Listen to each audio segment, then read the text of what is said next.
we get that figured out, Jeff Sciscilo graduated in 2004, and actually he and Jennifer were classmates. So maybe one day you all can be on stage with me in the future, coming back to talk about your careers with your classmates. All right, he majored in political science and economics, and he transformed a fascination with capital markets and investing into becoming a CFA charter holder, which is considered to be the most highly recognized investment credential in the world. Jeff finds talking to clients about the markets and their investment strategies to be energizing and the favorite part of his day. He is a certified financial planner and strives to help clients reach their financial goals every day by delivering holistic financial planning, which we will have him tell us a whole lot more about. For Jeff, family always comes first. He loves spending his free time with his wife, Tess, his children, Dominic, Colette, Lucia, and Joe. Jeff also loves playing music and is an avid reader who enjoys the continuous journey of learning through books. So we are very happy to have Jeff here with us tonight. And then his counterpart here, Jennifer Hutchins, graduated in 2004 as well. She also majored in political science and economics. Now you all have to remember that the math major did not exist when they went here. So I would love to hear from both of you of whether or not you would have pursued math versus political science and economics. So we'll get there. So she is the manager of the portfolio management group at Avantax Wealth Management and oversees the planning, execution, and success of the team's discretionary model portfolios. We will also have her define discretionary model portfolios.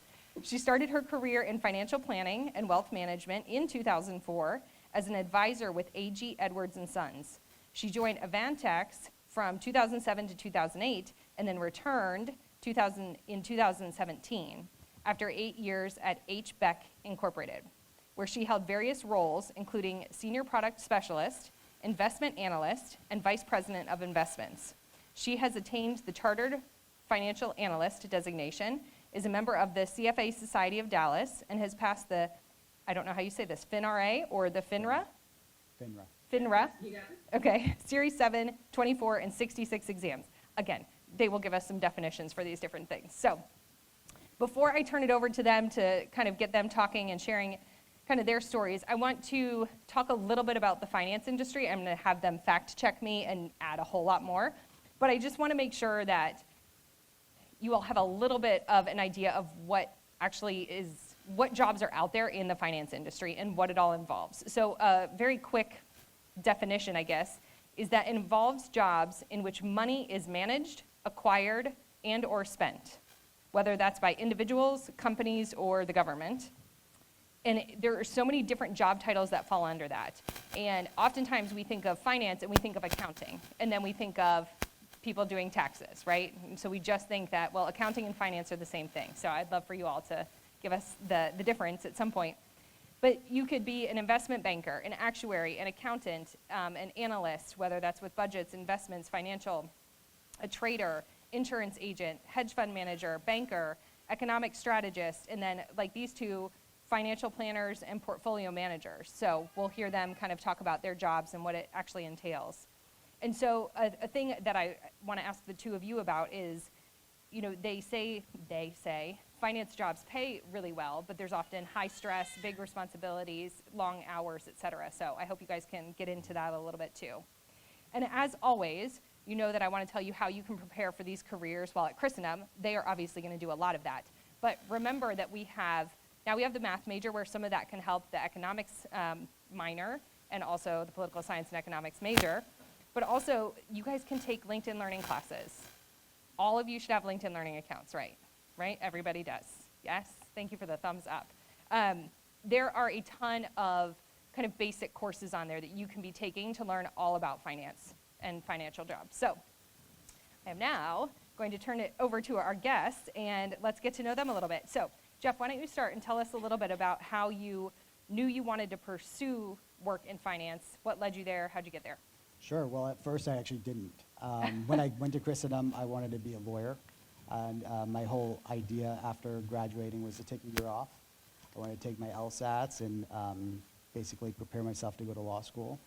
And during that time frame, I got offered a job at a company called Smith Barney, which is an investment firm in Bethesda, Maryland. And it was actually kind of a long way from Dr. Keats, who was here, and he's since passed away. I don't know if anybody here is too young probably to take a class under him, but his brother worked there. And lo and behold, just through a bunch of different connections, all of which are Christendom related, I ended up getting a job there. And it was really just going to be a placeholder for 6 to 9 months is kind of when I got my feet under me and took my LSAT and got into law school.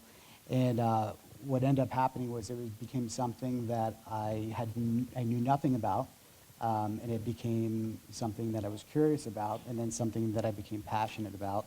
And then just kind of a couple of steps down the road, I kind of advanced in my career, took it more seriously, started to learn more and more about the industry, became kind of elevated into a different role as a trader for an asset management firm in Alexandria, and then as an analyst, and then kind of currently where I am right now as a partner of my own firm. So it was kind of a long way to get there and a lot of work, but not always a straight path. But yeah, at first I really had no idea what the finance industry was about. I remember the end of my first week at my first job in finance. My boss came by and he said, how was your first week? And I said, it was good, but I have no idea these words that I'm looking at the screen. I said, what's an equity? And he said, well, that's a stock.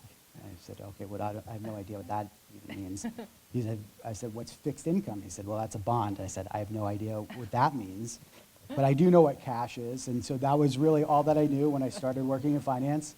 And, 20 years later, thereabouts, I've taken the CFA exams and the CFP and kind of made a career for myself. So. Okay. And so actually, I realized that I didn't have that in your bio, that you are a partner in your own firm. Can you tell us what that means? I'm a part owner. Part owner, we said? Yeah, a partner. Partner, yeah, part right. owner. Equity partner in my own firm. Okay, and So what is it? my firm's name is called 4J Wealth, and I'm one of the 4 J's. So Okay, that's pretty, wonderful. pretty- That helps. Yeah. Awesome. Okay, and Jennifer, can you tell us a little bit about how you got involved in finance and how you kind of knew it was the thing you wanted to pursue? Sure. So I had always had an affinity for math and economics. Those, even in high school, those were my favorite classes. To your point earlier, had Christendom had a math major at the time, I most likely would have gone that route. Looking back now, I think that maybe I did go the right route with economics, because there's a whole lot of economic research that I do currently in my job, and it gave me a great foundation for that.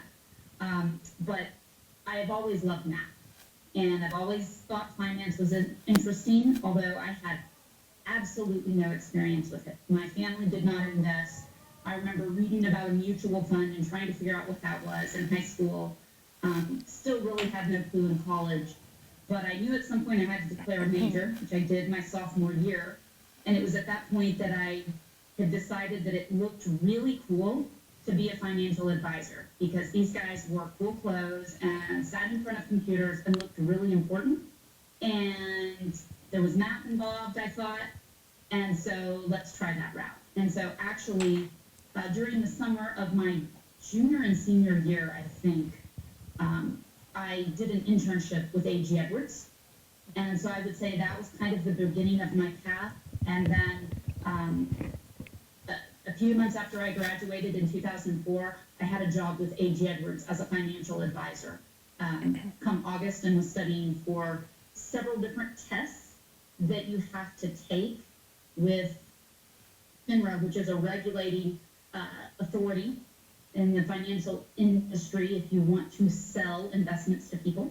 And so I had to get all licensed up, and I went through an intense training program, and that started me out on my career path. And little did I know that where I would end up today, but what I did know is that being a financial advisor and what Jeff does, it's actually really hard.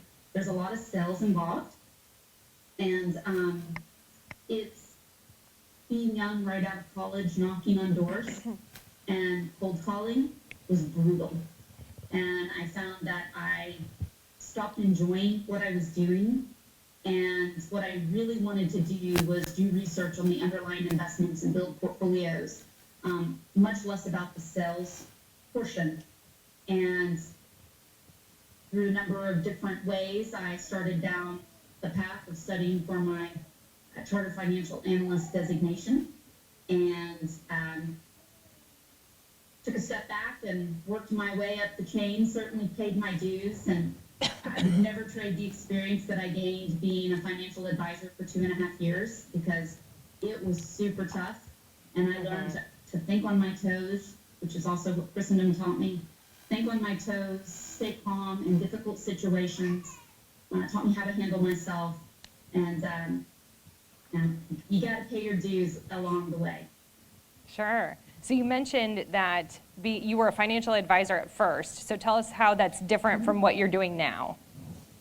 Sure. So being a financial advisor, you're going to typically sit down with clients. So you're going to be looking at their investments and their portfolios, and you're normally going to be using certain funds created by other firms, or certain strategies, which might be a combination of several different funds or stocks or bonds that someone else has created.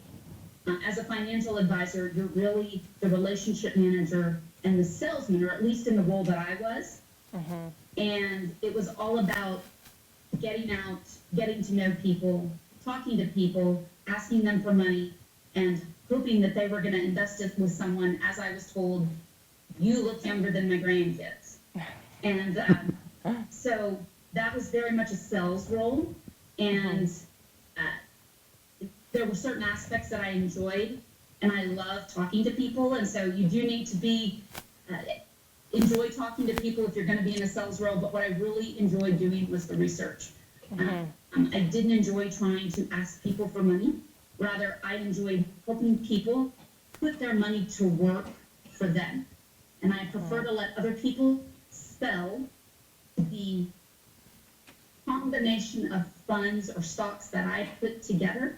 I let them do all that legwork and go find the clients. And I spend my days doing that, looking at Excel spreadsheets, looking at different software to look and see how certain things have done, and doing research to build strategies. Okay, that helps a lot. So Jeff, how does your day-to-day kind of differ from hers? Yeah, I just want to correct something. I kind of came up through the ranks of being attached to to the sales people, but my role primarily was as a trader, and then kind of as an analyst, and then kind of putting together the strategies that Jennifer's talking about. Currently, I do that, plus I do kind of sit across the table from clients, and I have to speak with them, and you have to be put things into words that they understand, because a lot of finance is really just kind of learning a second language in a lot of ways, and it can get very intimidating and overwhelming, especially in times of periods of market stress. You don't want to be talking past the client and make them feel uncomfortable in a sense. So it's really trying to gauge kind of the level of sophistication the client has that's sitting across the table from you, kind of developing that trust. And so my day-to-day is really a lot of meetings, but it's also putting together kind of the driving the investment strategy. Again, I work with other individuals that do a lot of the selling, quote unquote, that Jennifer was talking about. My role has kind of shifted over the years, to be perfectly honest, and it's become less research intensive and more kind of face-to-face, client-facing, but it's still a lot of both, and it's actually kind of what I cut my teeth on in the industry and what I love to do, and quite frankly, it's what I spend all my time not at work doing, is reading and kind of staying up to date on what's happening in the market. Finance, I think a lot of people may have an idea of what finance might be, or might, it could be doing taxes or tax preparation, or working in an accounting office. But what Jennifer and I do is sit kind of in the center of where the capital markets are interacting. And what that means is it's kind of at this intersection of history. It's an intersection of geopolitics when we talk about what's happening Russia, Ukraine, this didn't happen overnight. There's a long, long history there. Understanding the energy markets, understanding taxes and politics, domestic and international and otherwise. So there's a lot of stuff that is kind of getting thrown at you that's constantly changing on a daily basis. And to be honest, like Christendom does provide you with the opportunity, because what you need to understand is kind of that first principles way of thinking about these problems that you're going to be encountering, and kind of be able to solve and find a solution for how to kind of pick an investment, for example, that's going to benefit in a certain environment. So for example, we haven't seen inflation like we've seen since the 1970s and 1980s. I don't know if anybody here is kind of going out and you're not running your own household, obviously, at this point in life, but that carries with it a certain set of ramifications for your investments. And if you don't know what the 70s and 80s looked like from an asset standpoint and what performed well and what didn't, you're going to get caught pretty flat-footed, and your clients are not going to be very happy. So it's kind of having an understanding. Even though I wasn't around back then, you have to learn about these various periods of history in the capital markets, I think, to kind of derive an intelligent investment solution for your clients. So, Okay. And how do you find your clients? at this point, we are kind of at capacity, so every new client essentially comes through a referral. Okay. Yeah. So you're not having to go out there knocking on Correct. doors, Oh, putting yeah, yourself no. out there saying, That's hey, correct. I'm here, I That's exist. correct. That's Okay. right. Did you ever have to do that? Leading up Personally, to where no. you are? No. Personally, no. Okay. No. Okay. So can you, I guess, Jennifer, actually, can you expand upon your internship experience that you had during that summer? And tell us a little bit more about that. Sure. So, after I declared a major, I decided I needed to figure out something to do with this major. And as I mentioned, I was always interested in these Edward Jones offices and these A.G. Edward offices that you see free standalone. And so, one summer I walked into a local office. I grew up in a small town in Sherman, Texas, and said, could I do an internship here? Could I work here over the summer? It was not glamorous, and I did not get paid, but they said sure. And I spent a lot of time at the shredder, I will tell you. But it was an office of about 13 different advisors, and I would go around talking to those advisors and ask them, what do you do on your day-to-day basis? You'd see the red and the green flashing of the stocks going up and down, and talk to them about their practice. You have some advisors that tend to focus on fixed income or bonds, while you have some that actually, at that point in time, because I'm now old, that actually were traditional stock traders. I don't think you see that as often now.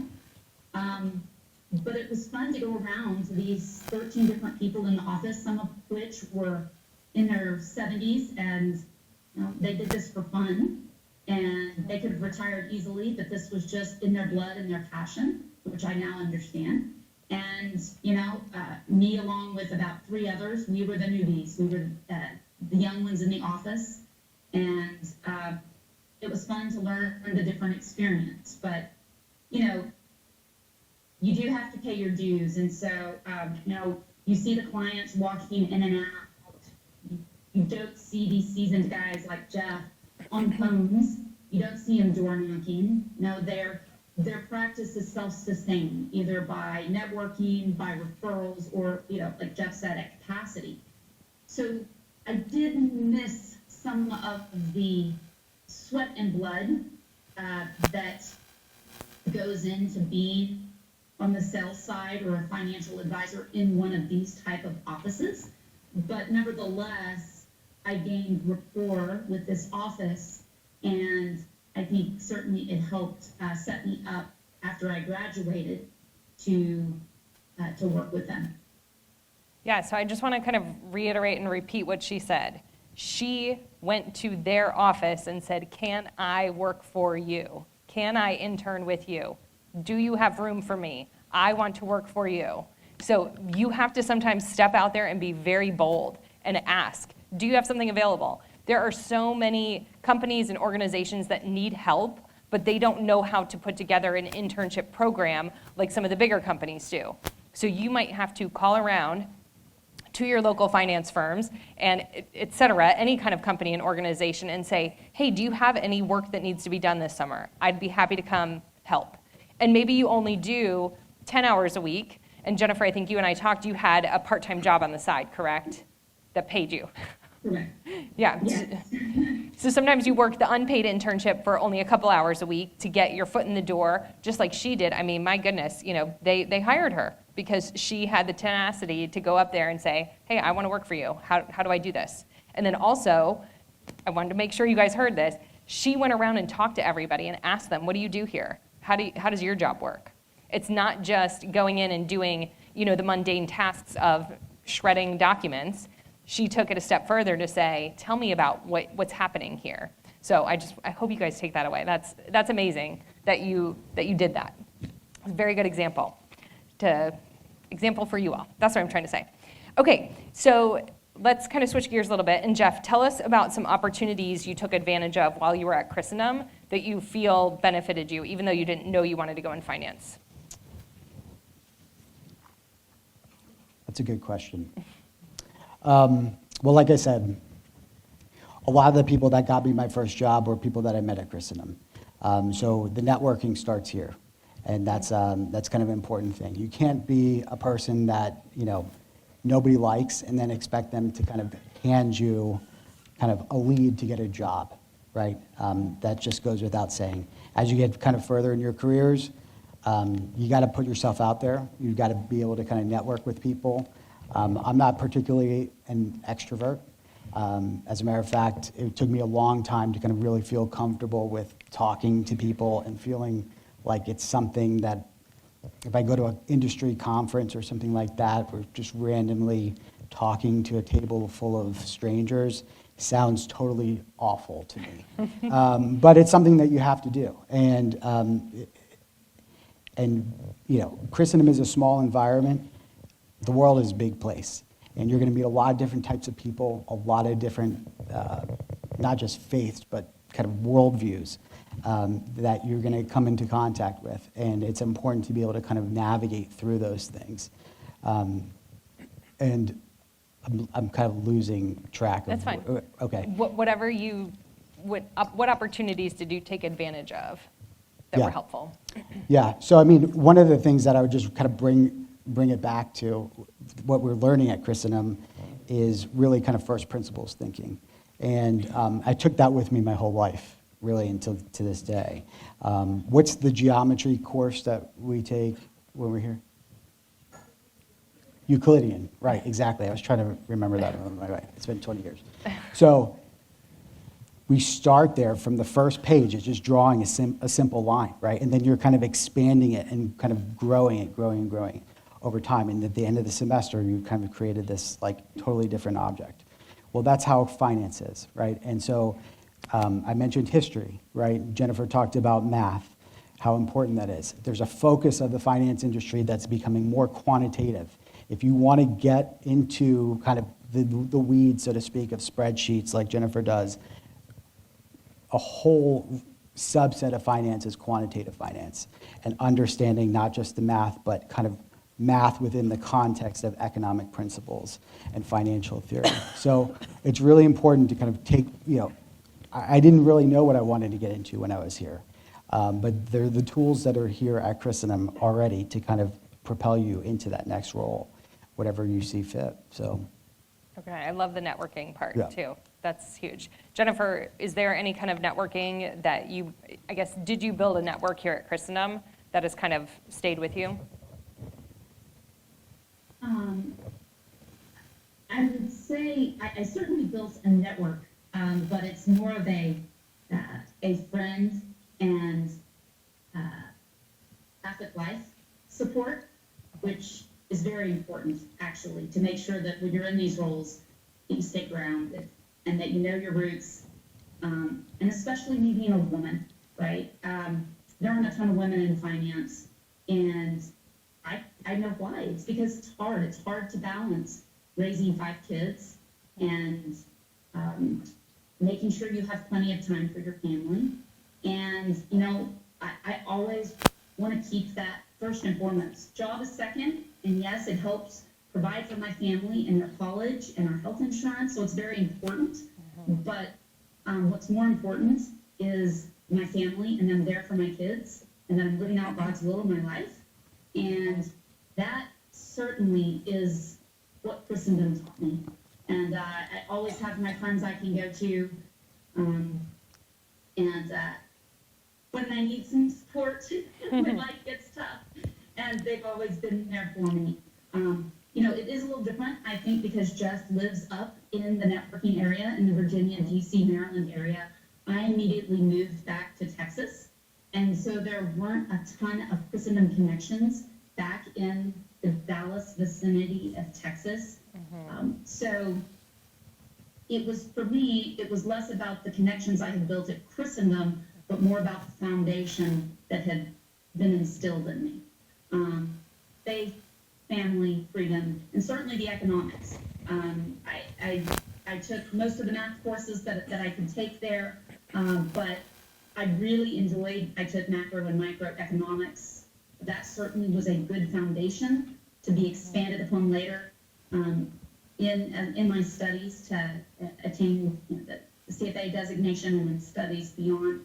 And so I really think that it has helped keep me grounded and keep things in perspective when life gets a little intense. Okay, so even though you didn't quite use your network from Christendom for your job, is there a network that you built, you know, like I said, or like you shared, you went up to a place and said, hey, hire me as an intern. Did you build a network from there and then like continue building in the Dallas area?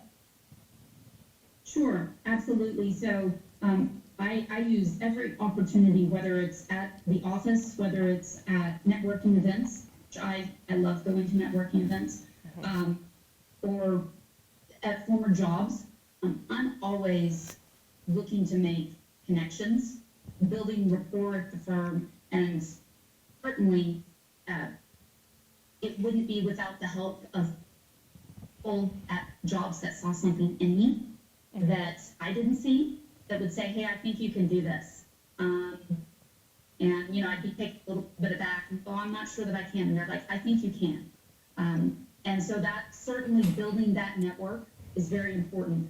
An example I'll share with you is, so as you were telling my biography, I had, when I worked at HVAC, actually, I first worked at Vantax, and then I moved to HVAC, which is up there in Bethesda.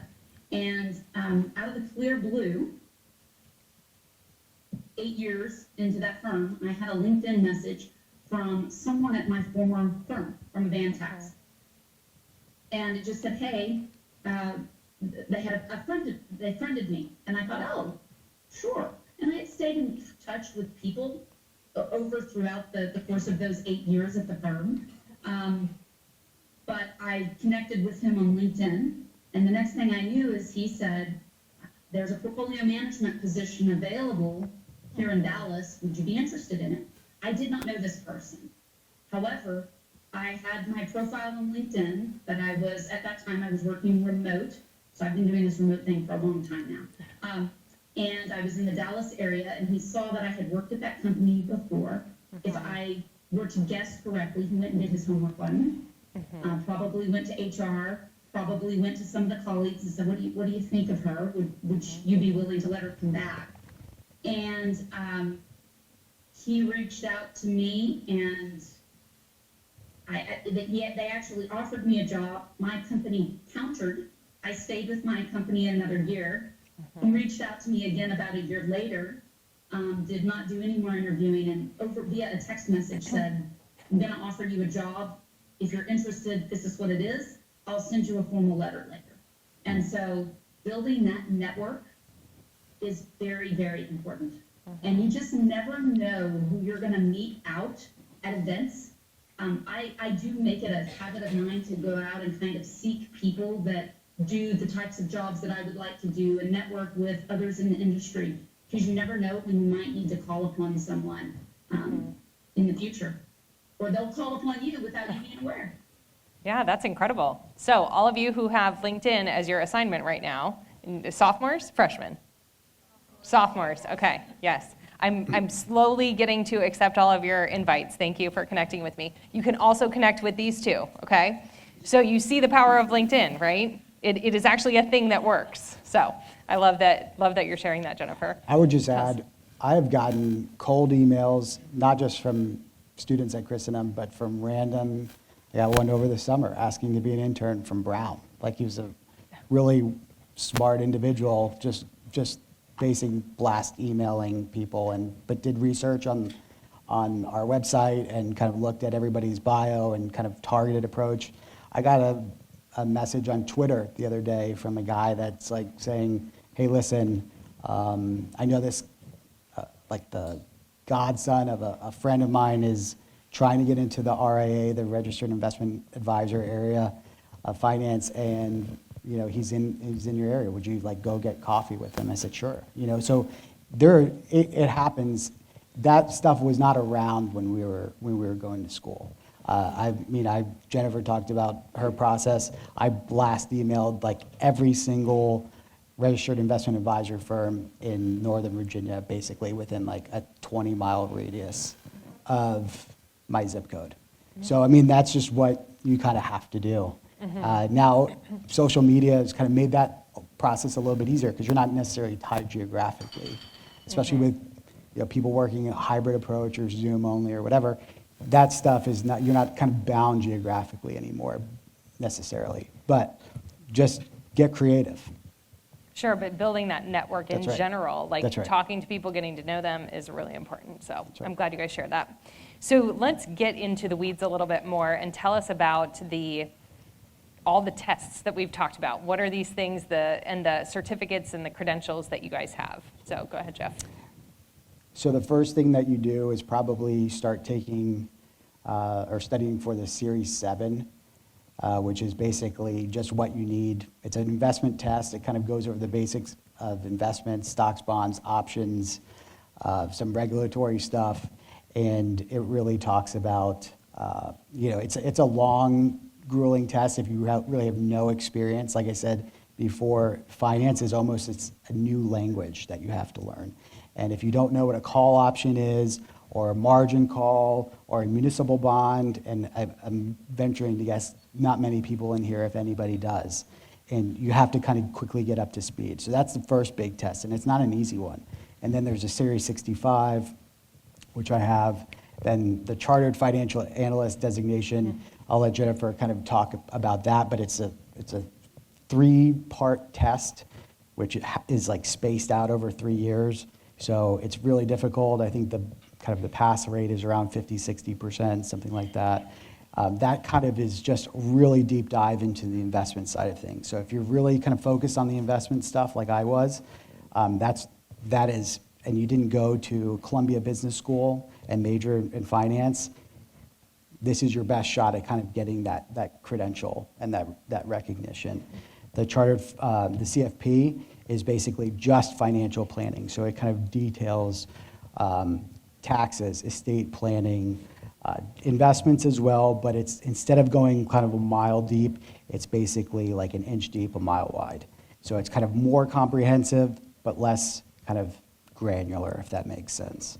So those are all the designations that I have, plus some insurance stuff. But Okay, so we were talking before, the CFP, the Certified Financial Planner, you should work for a couple years first? yeah, you need some experience doing financial planning or just finance in general. But really you're gonna need something like that if you want to sit across the desk from a client or the table from a client. It's just necessary. If you want to talk to them about their life insurance, you want to talk about 529 college savings for their grandkids or their kids. If you want to talk about their investments at a very high level, that's the designation that you need. And it's becoming the industry standard. So if you're at all interested in this, you've got to graduate from Christendom, obviously, put in your time for a year or two and start kind of studying for that. It's not a bad exam to take.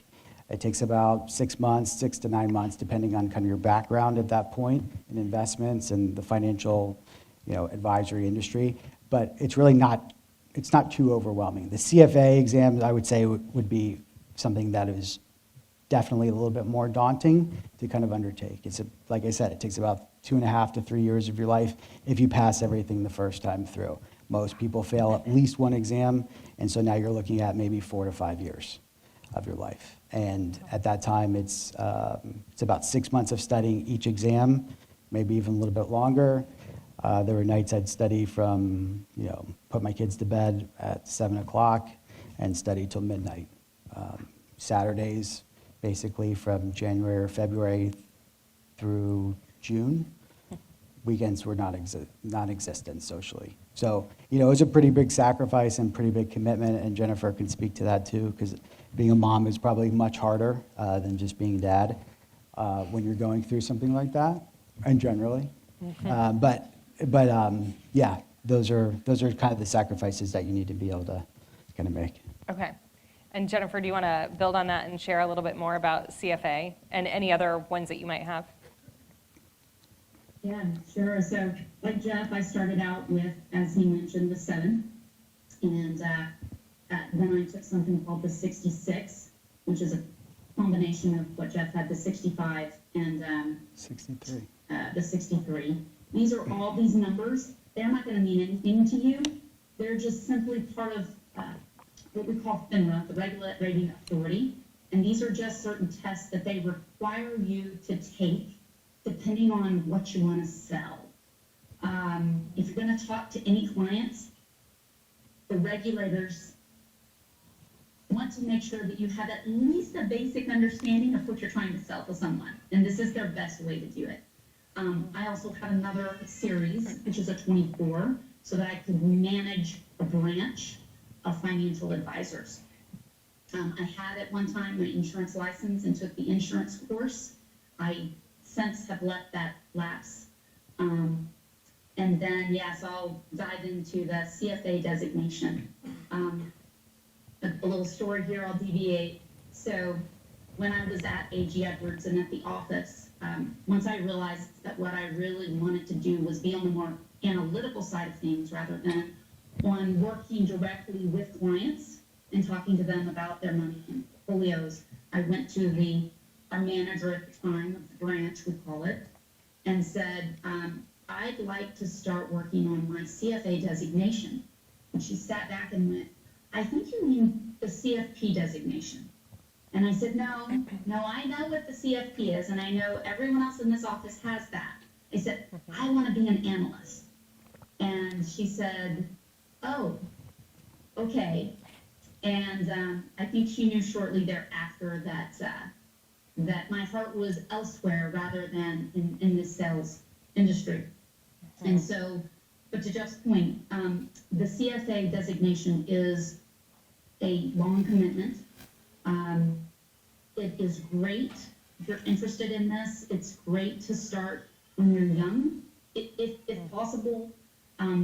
It helps if you aren't quite involved in a family, because as Jeff said, there are lots of, to do it right, you give up lots of social activities. So another great example of this grueling test, and for me, I failed level 1 and 2 twice. Well, I failed level 1 once and level 2 once, and then I passed the 3rd level on my first try, which was very good because at the time I was pregnant with twins and I had 2 others at home who were under 3 years old. So I knew I had one shot at level 3 if I was going to get this right. But it's very intensive. And one thing that I found is you can't study for this type of test like you do studying for economics at Christendom or a math test. And I'm not going to say that I was a perfect student by any means. I certainly had nights where I studied the night before a test, but typically I think, everything comes together over the semester. You give yourself, a week, 2 to 3 days, study for the midterms, the finals, you're good. This test is very different, and you have to be very committed and dedicated to going through the process. And honestly, I think, and I talked to several employers, talked to several managers about this, there's a lot of great information you learn in that designation about statistics, about financial statements, about economics, derivatives. I can go on and on. But what it also tells anyone that hires someone with this designation is that you are dedicated and that you are willing to put in the time and the amount of study to get this done. The CFA Institute recommends over 300 hours of study for each of the levels. I think that's what it was. I will tell you that level 2 took me close to 800 hours of study time to pass. So a lot of work, a lot of blood, sweat, and tears, and a wonderful husband that supported me along this way. But I will tell you, the success story is that when I passed level 2, I don't think anyone at HVAC ever expected me to pass level 2. It was after I passed level 2 that I had the president of the firm come to me and said, "You're going to work on level 3, right?" And I said, "Well, you know, I am pregnant with twins, and that's the plan, but we'll see how it goes." And he said, "You need to pass." And I said, "Well, I certainly will do my best." And he said, "No, I need you to pass on this first try. You tell me what you need to do at the office because you need to pass." And I did. He gave me time to study and work because, as Jeff said, typically you work a full day and then you go home and study. I had never studied prior to this during office hours, so to have 2 or 3 hours to study during the office really helped. And as soon as I passed level 3, the parent company at the time came to me and invited me to sit on their investment committee as a non-voting member. I immediately was made an analyst and took over some coverage. And this actually wasn't something that I sought. This fell in my lap because I was the only one at the firm. It was a small firm, granted there were only probably 80 employees at the time, but I was the only one in the firm that had attained this designation. And people knew what goes into this. So if you pay your dues, like Jeff said, if you didn't go to Harvard or Wharton or have one of those MBAs, this will set you apart from others in the financial industry. Awesome, congratulations. That's pretty incredible what you've shared with us and what you've been able to accomplish. So kind of going on, you mentioned the MBAs, and you mentioned, the different schools you can go to. Do you, either of you, recommend that students from Christendom go on to get an MBA? Or is an MBA, do they still need years of experience in order to get that? Jeff? I almost got my MBA. I almost went to grad school to get my MBA. And then I kind of had realized that my focus was going to be kind of investments, and that my MBA, quote unquote, would be the charter financial analyst designation. So you can spend 2 years going to MBA and a lot of money, but at the end of the day, if you don't, if you're going to do what Jennifer does, or want to get into kind of the analytical side of things, an MBA might help, but it might just kind of prolong the road that you're going to be on to get to kind of eventually where you want to be. And the CFA designation can be kind of I wouldn't say it's a fast track. Jennifer just talked about kind of how long it takes to kind of get there. But it is something that is a little bit more focused. If you go to get your MBA, you might be studying marketing, for example. And that may have no relevance or little relevance to what you want to do within the financial industry. So I think it just depends. There are certain MBA programs that are very specific to investing. Wharton would be one. Columbia is another one. Those are very, very, very, very competitive schools and very, very difficult to get into. So, absent, if you kind of set your goal as to get in the financial industry and you want to go to, be a hedge fund manager, for example, having that pedigree is super important. You definitely want a Columbia MBA or a Wharton MBA by your name. If your sights aren't set on that role, and you can definitely go a different route, there's nothing that's kind of forcing you that way. But I would say the CFA designation is probably a better path to follow for this specific and more focused approach. If you're just trying to get in business in general, an MBA probably is fine. But within finance itself, I think you're going to do a lot better and a lot more focused just pursuing the CFA designation. That's my opinion. Okay. And by the way, an MBA stands for Masters of Business Administration, and often companies want to see people with that in order to help them move up in their job. So it's, for promotion often. So students who go to college, undergrad, to get a BBA, Bachelor's of Business Administration, might work for a few years and then go get that MBA to kind of help them, again, get a promotion. But it could be for you all, some of you all could go on and pursue an MBA. Again, like Jeff said, if you want to pursue business and you need to feel out all the different areas of it, a lot of MBAs are going to be, what's the word? I don't want to say general, but a little bit more general, unless you find the ones that are very specified. So, and then Jennifer, did you have any comments on grad school, MBAs, et cetera, for finance? Yeah, the way I've had several people actually approach me about this, because some consider it easier to get an MBA.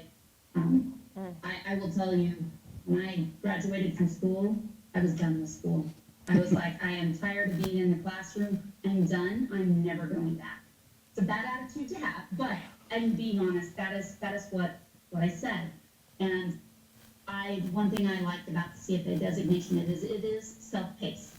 Again, it's a little more rigorous. You truly have to be disciplined to do it, but it was very focused on what I was doing, and I really enjoyed it. And as a matter of fact, I had someone that tried to convince me to go the MBA route because, as Jeff said, the CFA designation is well respected in the finance industry, but to broaden your horizons, if you have an MBA and you go into marketing or you go into accounting, or you can apply it elsewhere. And that's what someone told me. They said, you're limiting yourself by getting the CFA designation. I was aware of that, but I had a passion for it. And I do to this day. And I don't look back. Now, that being said, I think it would be very fair to say that as you progress in your careers, there are a lot of people that will actually have both your CFA and your MBA. You'll see a lot of VPs that do, a lot of senior leaders.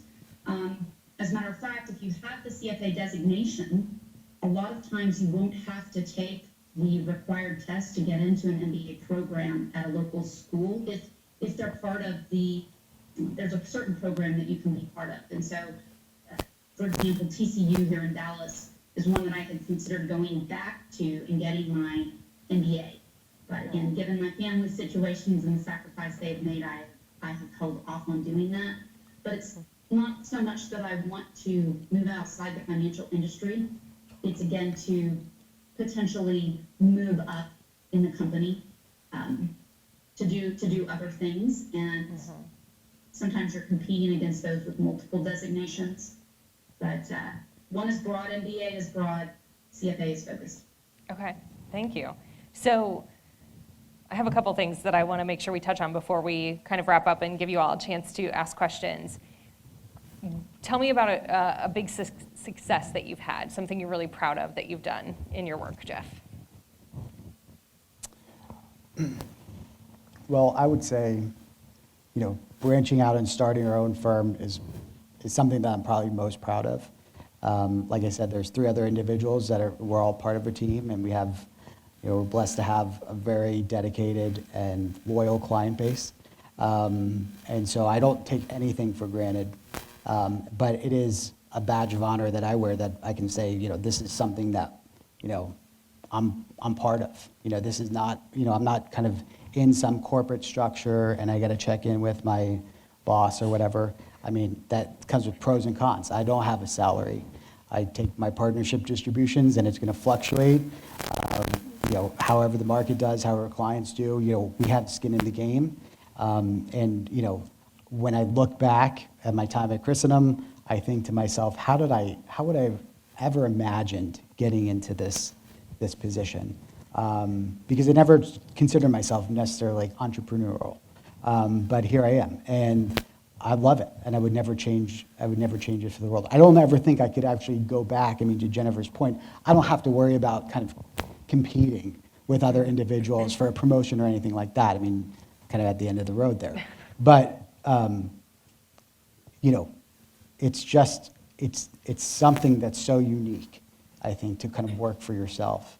And that's, I think, probably what I'm most proud of, is just kind of the ability to kind of, I wouldn't say I made myself at all, but I'm saying like just kind of have my own autonomy is just a freeing feeling that I think you don't really, most people never really get a chance to kind of experience, so. Sure, okay. And Jennifer, what about you? So I would say what I'm most proud about, and I would take it as a lesson to any of you at Christendom, is, you know, I homeschooled starting 6th grade on, and I went to Christendom, which is a great school, but it's not a Columbia, it's not a Wharton, it's not a Penn State. And don't sell yourself short. You know, I've had people ask me when I've been interviewed for different articles or something, you know, if you had your dream job, what would it be? Well, I'm very blessed, and granted, I will tell you, I certainly did not get here without a lot of prayer for the Blessed Sacrament and lots of rosaries, you know, so that's very important to remember. But I'm doing my dream job. I mean, I remember being back at A.G. Edwards thinking, I would love to be a portfolio manager. And here I am, 2 years out of school, being told that I look younger than, you know, someone's granddaughter, and homeschooled. I don't have these amazing big university credentials. You know, I used to have friends and they would say, you went where to school? You were homeschooled? It's a little more common nowadays. But I think that is what I am most proud of, is that I did not, along with prayer and guidance from the Holy Spirit, I didn't let that deter me. You know, I've always said, I have no problem working for what I want to get, and let me go ask 100 million questions until I figure out what I want to do or where I want to get to be. And that, I would say, is my biggest accomplishment, going from a homeschool to a lovely Catholic college to running a team of 12 different analysts and managing $12 billion at this point. True. Wow, okay. Well, my next question was going to be, what's next for both of you? But it sounds like you're both very happy where you are. So is there something else on the horizon, you know, several years down the road? Is it now you're in where you want to be, so it's a little bit more relaxed and you're just going to keep trucking?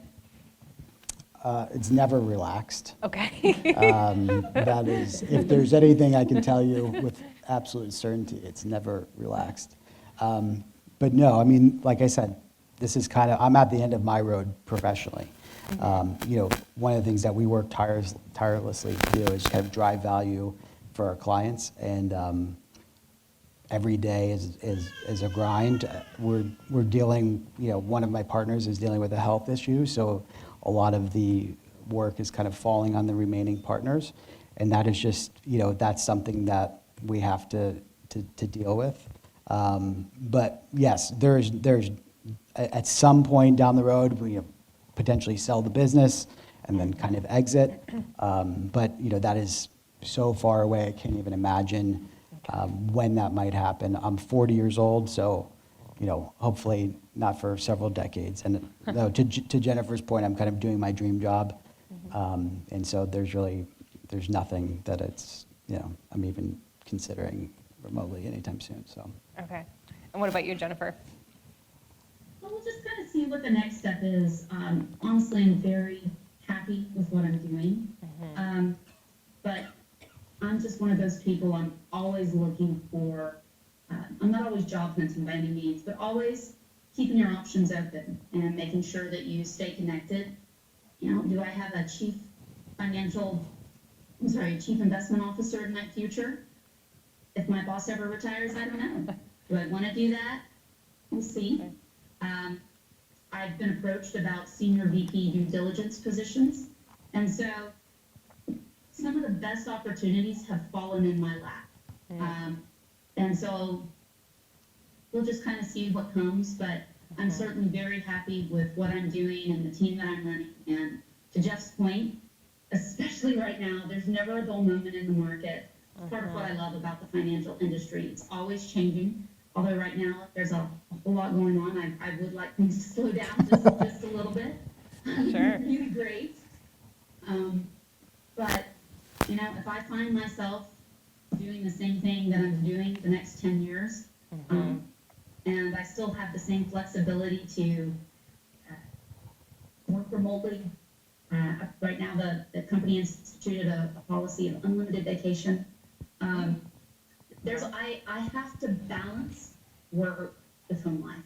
And as long as I can keep that balance and be able to help support my family, I'm golden. Okay, wonderful. Any quick tips that we didn't get to touch on that you wanted to share with students about going into the finance industry? Jennifer? My suggestion would be love what you do. So find your passion. And if it's not being a lawyer, I love Jeff's story about how he was going to be a lawyer and that's what he knew he was going to be, and then he deviated and he found what he loved. Love what you do. Like, not every day is going to be a great day, but I can tell you that at least people have told me this, that it comes out in your manner, in your interactions with your peers and with others. Sometimes the energy can be contagious. Be passionate about what you do, and don't be afraid. Please don't be afraid to step out of your comfort zone. Someone told me once that a comfort zone is a satin-lined coffin, and I would agree. There have been so many times that I have totally been out of my comfort zone, shaking while I'm on the phone cold calling because I just absolutely hate what I'm doing. And it was the best lesson, best experience ever. But if you ever find yourself not loving what you're doing and not wanting to get up and go, make a change and be passionate about what you do. Okay, wonderful. Thank you both so much. So we will turn it over to you all for a few quick questions. Lizzie's got the microphone, so just raise your hand, stand up. Oh, Gianna over here. And then Jennifer, just let us know if you can't hear it for some reason. Okay. So yeah. Thank you guys so much. I was just wondering what your advice would be for those of us who aren't really looking to go into the financial industry professionally, but kind of aren't very knowledgeable just about managing our own finances and coming out of college, like taxes and just savings and like, you know, I don't know, just like future for when we get married or have a family, like, and we just don't know a lot and would like to know more, where you would recommend starting. That is a good question.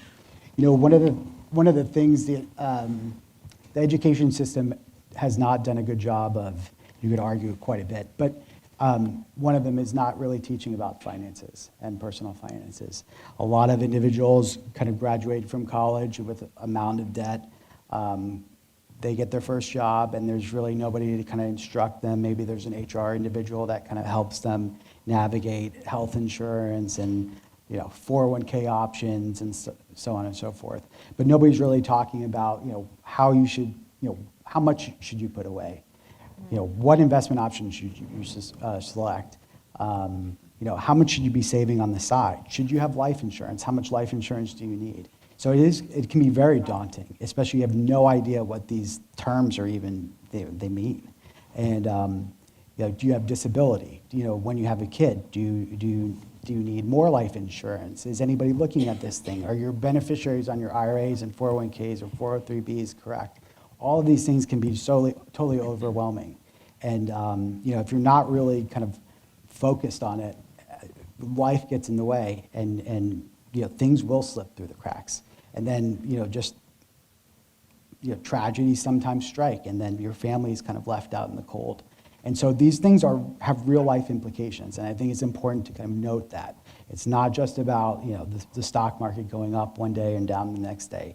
There are kind of real life implications to kind of getting this stuff right. And most people are kind of really just don't have a good fundamental base for understanding that. That's a good question. Where do we kind of learn about these things? I mean, the reality is the internet is a fantastic place. There's a treasure trove of information.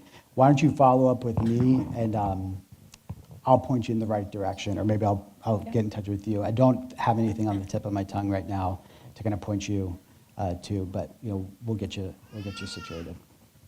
Awesome. And Jennifer, did you have any thoughts on that? Jeff did a great job. Okay, awesome. All right, next question. Go ahead. Hi, I know you guys mentioned your jobs involve a lot of math. So like, what kind of math and how complicated does it get? So. Jennifer, did you want to go for the math question? Because you do most of the math. Sure. So one thing that I didn't take at Christendom was calculus. I probably should have, but I didn't. And I will tell you, getting into, and I don't use this on a daily basis, but as Jeff said, a lot of finance industry is going to be quantitative. And so really getting into statistical math, I'm going to throw out some terms and you're probably not going to understand them, but getting into regressions, standard deviations, T-stats, that is part of the studies of the CFA quantitative curriculum. And I will tell you, I struggled with that. And I knew that was going to be a weakness of mine because I just simply had not taken calculus at Christendom. And so I had to adjust. And so I spent a lot of time, even though it's a smaller portion of the test, I spent a lot of time testing myself on those items. But it certainly is a lot of advanced math.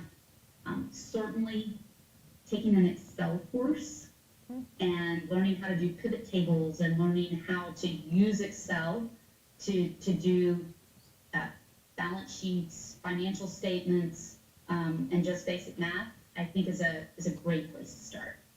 Awesome. And just a reminder, LinkedIn Learning has Excel courses you can take.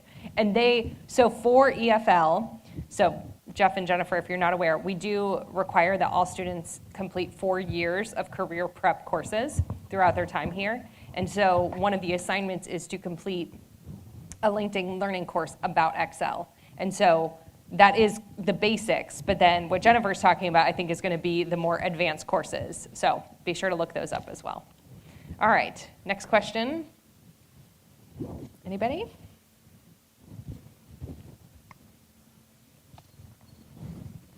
I don't mean to sound cynical with this question, but I've heard that a lot of entry-level financial advisor positions are really just boiler room life insurance sales and not really beneficial to actual private wealth management, apart from maybe the company that you work for helping you get your Series 7 and 66. Is it good to go through jobs where you sell life insurance in order to become something like a portfolio manager? Excellent question. Yeah. Jennifer, did you hear all that? I didn't. I got Okay. bits and pieces, but if you could repeat it, that would be great. Okay, so he commented that he has heard a lot of entry-level financial advisor positions are basically just focused on selling life insurance. So he's asking, is that a good route to go if you want to become a portfolio manager? Certainly getting your foot in the door is a good thing. I would say that's not ideal, going the insurance route. Typically, if you're going to go the insurance route, they're going to give you an insurance license and you're going to take basic tests, something called the Series 6.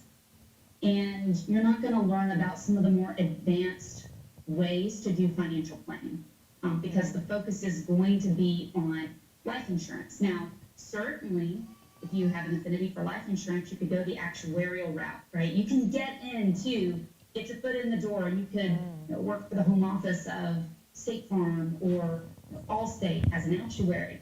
And those are very analytical jobs. But if you're wanting to be a portfolio manager, I would suggest a couple routes is looking at some of the investment firms. And by investment firms, I mean companies that offer different types of mutual funds.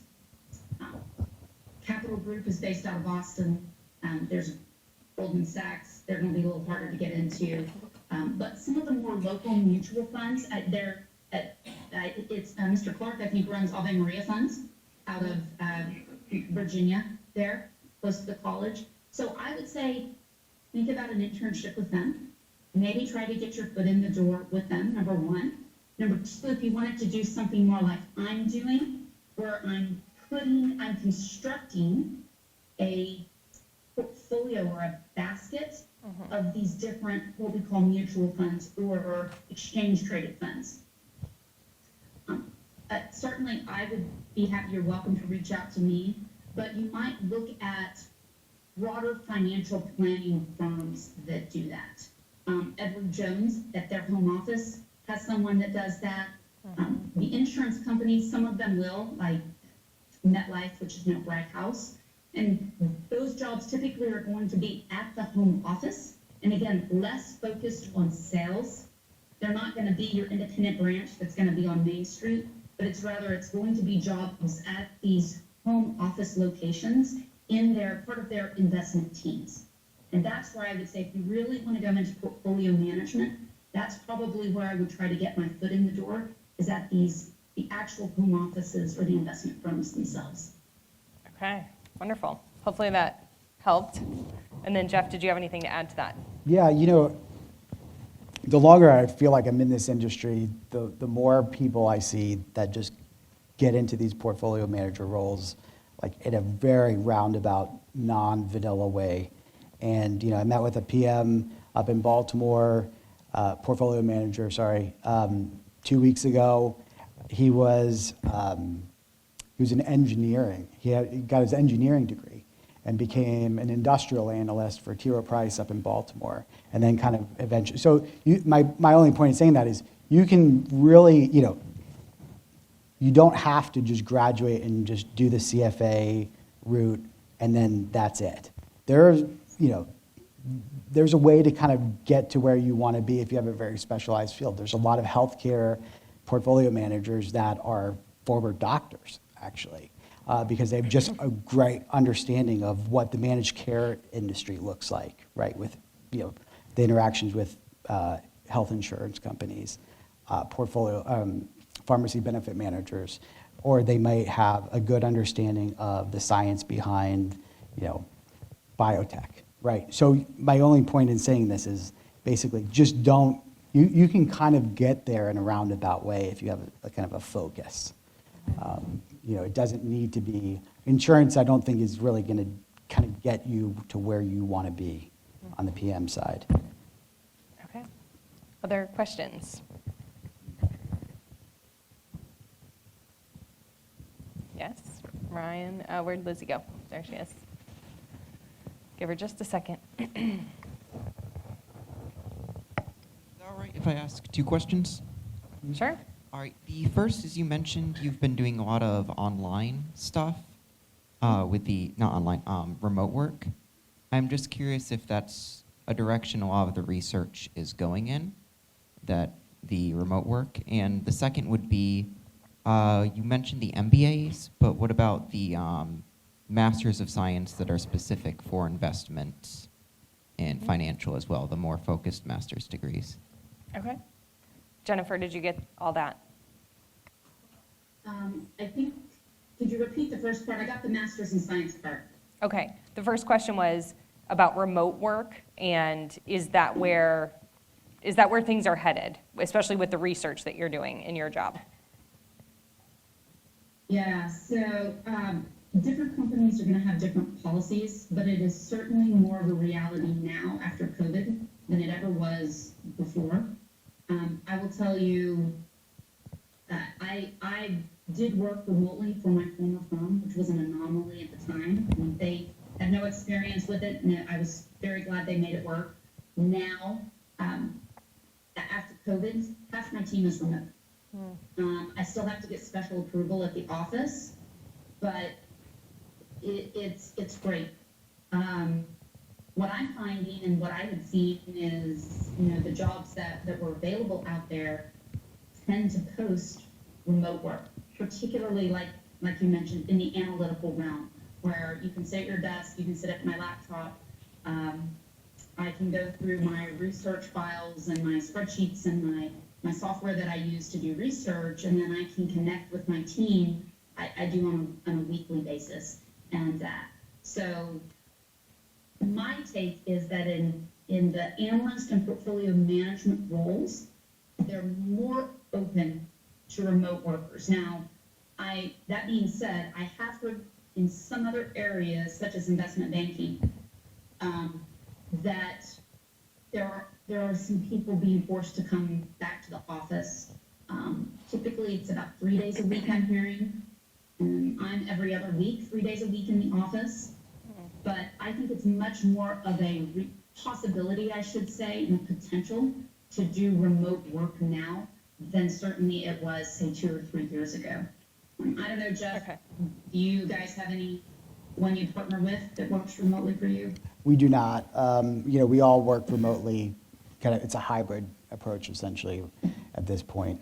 But I would say this: I mentioned one of my partners is having some health issues. We are looking to bring an individual on, not a college grad, but somebody with a lot of experience. And with the people that we've talked to on the recruiting side, say it's really difficult to find somebody that is willing to kind of work in a physical location. So most people are wanting to work remotely. Well, I think, in the type of environment that we are in, we need to kind of build rapport. I think a lot gets lost if you're solely doing things by Zoom. I really do. Especially when you're kind of at that entry level, you're kind of don't really understand kind of the workplace dynamics and the inner office politics and all of that stuff. It's really crucial, I think, for you to be kind of in person with your boss or whomever. I actually think, to take it a step further, I think it gives you a competitive advantage if you don't go in and kind of pull this card like, hey, listen, I don't really want to work in an office. I just only going to do remote. I think there's a lot of employers out there that's probably where we're going to get back to in the next 5 years. I thought, we'd probably be there by now, but we're obviously not. Maybe, the employment market is very strong at this point, but if we go through in a recessionary environment where unemployment rises and people get laid off from their jobs, I think you have a much better opportunity kind of hanging on if you're going to be that person that they can touch and feel and see on a day-to-day basis, as opposed to some dude they're just looking through a screen at. So I think that's, we've kind of gotten away from the pre-COVID reality, and it's become normalized, but I would just caution you against that, because I think you're going to lose a lot if you just solely cut off, those types of opportunities for yourself. That gentleman back there, just to kind of tie that back, the internet has democratized so much, and you mentioned kind of getting into like a portfolio manager role. I think the first step, I've seen this happen firsthand, people just writing on blogs or writing online, and they have no credentials. They're just kind of armchair analysts sitting at home, and maybe it's not even their primary role, and they land legitimate roles as analysts at companies. It can happen. It's rare, and you have to be, have a good mind to be able to kind of do that and be a good communicator through writing, but it's possible. So I just want to give you that as a separate avenue. I kind of thought about that after the fact. You don't necessarily need to kind of get swept up into this one track to kind of get to where you want. You can kind of get there in an unconventional way, something that nobody would have even thought was remotely achievable, 5 or 10 years ago, is something that's happening on a daily basis. So. Okay. And then just to his second question, do you guys recommend Master MS in investing or something more specific? Sure, and I'm going to go back to something Jeff said, which I agree with, and that should be highlighted, is in-person is very important. And so my team, for example, we all come together in person at least once a quarter, and we fly everyone down for an in-person meeting. It is very important, and so I do stress, if you're going to work remote, typically what you're going to find is you are going to have to travel, you're going to have set trips to be in person. And certainly, especially coming out of college, you're going to want to have some hands-on experience with working side by side with someone and seeing how they work. There's a certain amount you can do through Zoom, and I will say some of the people that I'm hiring remote, they are a little more seasoned. They're level 2 and level 3 analysts. And I know that my company is currently working through a process for an internship and trying to figure out how we would make that work considering that so many people are remote. So there are definitely challenges. The other flip side is that it is so nice that you can get talent for somewhere that someone doesn't want to move. But Jeff brought up an excellent point. I just wanted to say that. Yeah. So I think I haven't really thought too much about a Master of Science, but my take is that it would potentially be a great route to go these days. A mathematic major or a focus on science, especially computer science, because I know lots of firms are hiring quantitative analysts, and that is what it is all about. I actually wish I had a background in it. I'm too busy right now to go get additional education, but if I'm lacking, and I know I'm lacking in a lot of areas, I don't mean to sound that way, but that is one skill that I truly wish I had more exposure to. So my take is it would be something really good to pursue. Okay. Jeff? Any final thoughts? I would agree. You know, I can't remember what the stat is off the top of my head, but there's so much data every day that's getting produced. It's like ridiculous amount of data, right? And being able to kind of decipher what that, there's the term, the signal and the noise. Most of what happens in society on a day-to-day basis, it maybe is a signal for an individual, but when we're looking at the economies and the markets, it's mostly noise. And we're looking and trying to decipher what the signal is, what actually means, what has any meaning, right?